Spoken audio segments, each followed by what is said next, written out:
Julia had always lived a quiet life in a small Ohio town, where the days moved slow and predictable. After her divorce 5 years ago, she had learned to appreciate the silence, even when it stung a little. She worked from home as a freelance interior designer, kept her circles small, and avoided entanglements of any kind. Her emotional walls were tall, not out of bitterness, but self-preservation. The house she lived in was too big for one person, but she never felt the need to change it. Then came the call from Ryan, her late sister's stepson, technically a nephew by marriage, but never close enough to feel like family. He was moving to Ohio for a tech internship and needed a place to crash for a couple of months. His tone was polite, hesitant even. Julia hadn't spoken to him in years, not since her sister passed. She didn't owe him anything, yet something about his voice pulled at her. Maybe it was the loneliness, or maybe she was just tired of saying no to life. She agreed. He arrived on a rainy Thursday with just a duffel bag and his laptop. Ryan had grown into a calm, quiet young man. At 24, he was confident but didn't try too hard to prove anything. Julia was surprised at how easy it was to have him around. He kept his space clean, offered to help with groceries, and didn't play music too loud. Most evenings they sat in the kitchen, she sketching out design drafts, he coding something she couldn't understand, the sound of the dishwasher humming in the background. They talked in fragments at first. Work, weather, podcasts. But the conversations gradually deepened. He asked her about her favorite books. She asked him why he really chose Ohio. One night, she told him how hard it was to restart her life after the divorce. He didn't interrupt, just listen like it mattered. There was something disarming about his quiet presence, something that settled the anxious parts of her mind. She noticed things she hadn't expected to. How he remembered her coffee order after one morning out. How he left post-it notes reminding her to eat lunch. How his smile lingered when she laughed, even if it was at her own joke. It wasn't romantic, not yet. But it was something. A shift, subtle and soft.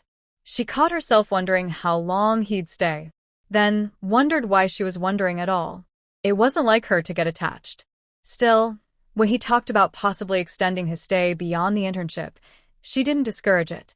There was comfort in his company, even if it unsettled her at times. Late at night, she would lie in bed, staring at the ceiling, unsure if what she felt was simple appreciation or the beginning of something more. But she said nothing. For now, it was enough to share space with someone who made the silence less heavy. Enough to feel the smallest flicker of life again, even if she didn't know what to do with it yet. Days turned into weeks, and their routines began to overlap without effort.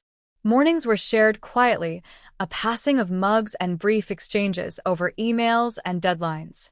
Julia found herself looking forward to his presence in ways she didn't fully understand. It wasn't about dependency, it was something else. She started noticing how her mood shifted when he entered a room, how her thoughts wandered to him even during work calls.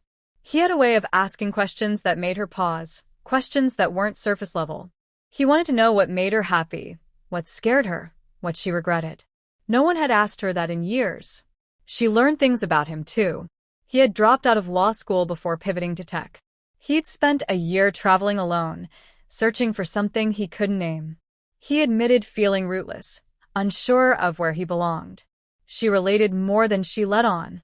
One evening, as they sat across from each other, their conversation drifted into quiet. He looked at her differently, as if he saw something beneath the surface.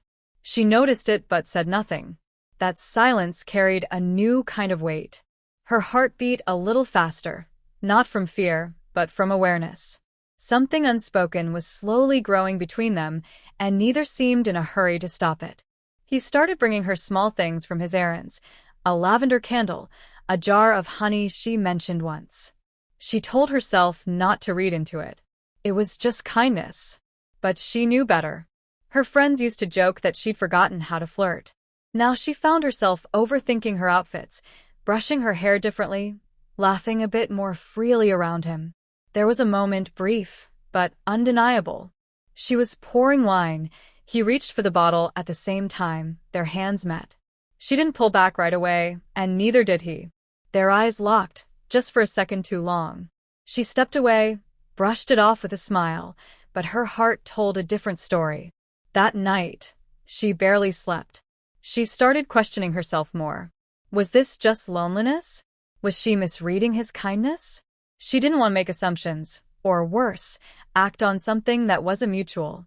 But then he started staying up later, waiting for her to finish work just to sit with her in the dim light of the kitchen. He laughed more easily when she was around. There was a softness in his voice when he said her name. The bond between them had changed. It wasn't just familiarity anymore, it was intimacy. Not physical, but emotional. She felt exposed in a way that was both terrifying and beautiful. He never crossed a line, but he didn't have to. Every glance, every small gesture, was saying what neither of them had dared to admit. She was falling for someone she shouldn't, someone who lived under her roof, someone who looked at her like she mattered again. And that truth was becoming harder to ignore. Julia tried to shake the feeling. She buried herself in work, filled her schedule, stayed out of the house longer than necessary. But avoidance was temporary relief. The weight of what she was feeling came back the moment she walked through the door. Every small interaction with Ryan was charged now. A shared look lingered longer than it should. Silence between them spoke louder than words.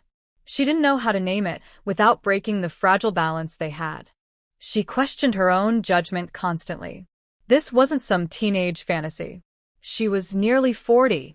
He was a grown man, but still significantly younger. And the connection, no matter how technical the family label was, still carried implications. She knew how others would see it. Even if there was no blood tie, even if their relationship had always been distant, the dynamic alone could raise eyebrows. That fear kept her from speaking.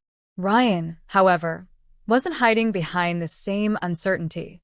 One night, after dinner, he finally spoke the words she'd been trying to avoid. He told her he cared about her, more than he should, that he tried to ignore it, tried to keep it friendly, respectful, but he couldn't pretend anymore. He wasn't asking her for anything, he just needed her to know the truth. His voice didn't beg or plead, it just revealed what had been sitting quietly between them. Julia froze. She didn't know what to say. Part of her wanted to admit she felt the same that she had for a while now. But another part of her recoiled, protective and scared. What would this mean? Would it destroy the trust they'd built? Would it ruin the quiet comfort she'd come to rely on? She told him she needed space, that this was complicated. He nodded, didn't push, and they both retreated into silence again. For days, the air between them was thick. He respected her space, didn't bring it up again. But she saw the change in his eyes. The hurt, the restraint. And she felt it too.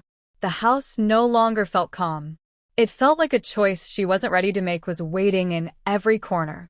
She confided in no one, but she wrote. Pages filled with thoughts she didn't know how to say aloud. She wasn't ashamed of the connection.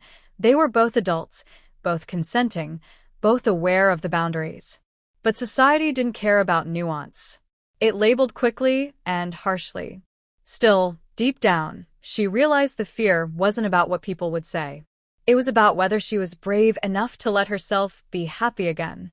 After a quiet afternoon walk alone, she stopped at a bench and sat for a long time. She thought about all the years she spent protecting herself, keeping everything neat and controlled. And here was something messy, unexpected, but deeply real. She didn't know what the future would look like, but for the first time in years, she wanted to find out with him. That realization was quiet, but it was certain. Julia didn't sleep much that night. Her mind raced through every possible outcome, every question that had been left unanswered. The fear that had kept her from acting, from even acknowledging the growing connection, now seemed small in comparison to the clarity that had settled within her. Ryan had spoken his truth, and now it was her turn to speak hers. The guilt, the hesitation, she could no longer hide from them. She needed to decide if she was willing to risk what she had with him, what they could become, or if she would walk away and keep everything safe but empty. The next day, after work, she found him in the kitchen, his back to her as he was cleaning up. It was the same quiet moment, but this time it felt different. She took a deep breath, trying to steady herself, and walked over to him. She didn't have all the answers, didn't know what would happen next, but she knew what she felt. She touched his arm lightly, making him turn to her. His face was calm, but there was something vulnerable in his eyes, something that made her heart ache. "I've been thinking," she said softly, "about what you said." Ryan nodded, his gaze steady. "You don't have to say anything if you're not ready." But she had to. She couldn't let this sit in the air any longer, couldn't keep pretending that this was just a passing thought. "I'm not ready to walk away from this," she admitted, her voice barely above a whisper. "From us. What we've started." She paused, swallowing the tightness in her throat. "It's not perfect, and I know it's complicated. But I'm willing to see where it goes. I don't want to pretend anymore." Ryan's expression softened, the tension in his face dissolving. He stepped closer, the space between them shrinking as though the distance never existed. He didn't rush to respond. Instead, he just held her gaze, and Julia felt a weight lift off her shoulders. This wasn't a quick fix, a simple answer, but it was a beginning. A chance to build something that didn't fit neatly into any box, but that was real nonetheless. They spent the following weeks figuring out how to navigate this new reality. There were moments of hesitation, moments when the weight of what they had crossed lingered in their minds. But neither of them was willing to retreat into the safety of silence anymore. They learned to communicate without fear, to carve out space for both their individual needs and the connection that had drawn them together. It was slow, but it was steady. Julia had spent years in a world of rules and expectations, trying to control everything around her. But with Ryan, she learned that love wasn't always about certainty or structure. Sometimes it was about giving in to the moment, trusting the unknown, and being honest with herself about what she wanted. She no longer cared what others might think, because this was her life, her choice. And for the first time in a long while, she was willing to embrace that truth without fear. Ryan decided to stay in Ohio after his internship ended, choosing to build a life here with her. They moved into a new place together, not because they needed to, but because it felt like the next step.